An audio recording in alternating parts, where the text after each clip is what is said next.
అప్పుడు కర్ణుడు నిజం చెప్పాడు. గురుదేవా, నేను బ్రాహ్మణుణ్ణి కాదు. జీవితంలో ఎప్పుడు నేను నిజం చెప్పినా అది నాకు హ్యూమిలియేషన్ ని, డిసప్పాయింట్మెంట్ ని మిగిల్చింది. ఒకవేళ నేను బ్రాహ్మణుణ్ణి కాదు, ఒక రథం తోలే అతని కొడుకుని, సూతపుత్రుడిని అని చెప్తే నేను మళ్ళీ డిసప్పాయింట్ అయి తిరిగి వెళ్లేవాడిని అని అన్నాడు.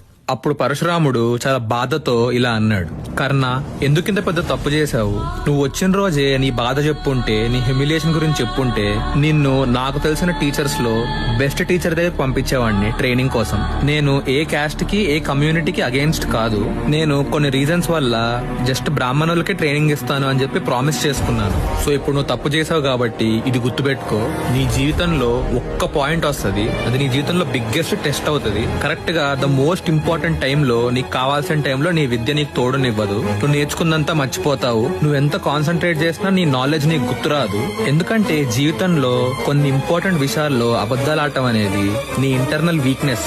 సో ప్రపంచంలో ఎట్లాంటి ఎడ్యుకేషన్ అయినా ఇట్లాంటి వీక్నెస్ కి బెనిఫిట్స్ ఇవ్వదు. ఎలాంటి ఎడ్యుకేషన్ అయినా ఒక అబద్ధంతో స్టార్ట్ చేసినా, అబద్ధంతో కంటిన్యూ చేసినా, టెంపరీగా నీకు ఆ బెనిఫిట్స్ ఉన్నా పర్మనెంట్ గా బెనిఫిట్స్ నీకు రావు. సో ఇప్పుడు నేను నీకు చెప్పింది ఒక శాపంలా కంటే కూడా ట్రూత్ ఆఫ్ లైఫ్ లా గుర్తుపెట్టుకో అని అన్నాడు. అప్పుడు కర్ణుడు ఇలా అన్నాడు. గురుదేవా, దేవుడు ఏ క్యాస్ట్ ని గాని, రిలీజియన్ గాని దృష్టిలో పెట్టుకొని పార్షాలిటీ గాని, డిస్క్రిమినేషన్ గాని చేయడనే విషయం రియలైజ్ అవ్వలేకపోయాను. మిమ్మల్ని కూడా మామూలు మనుషులాగే అంచనా వేశాను. తప్పు నాదే.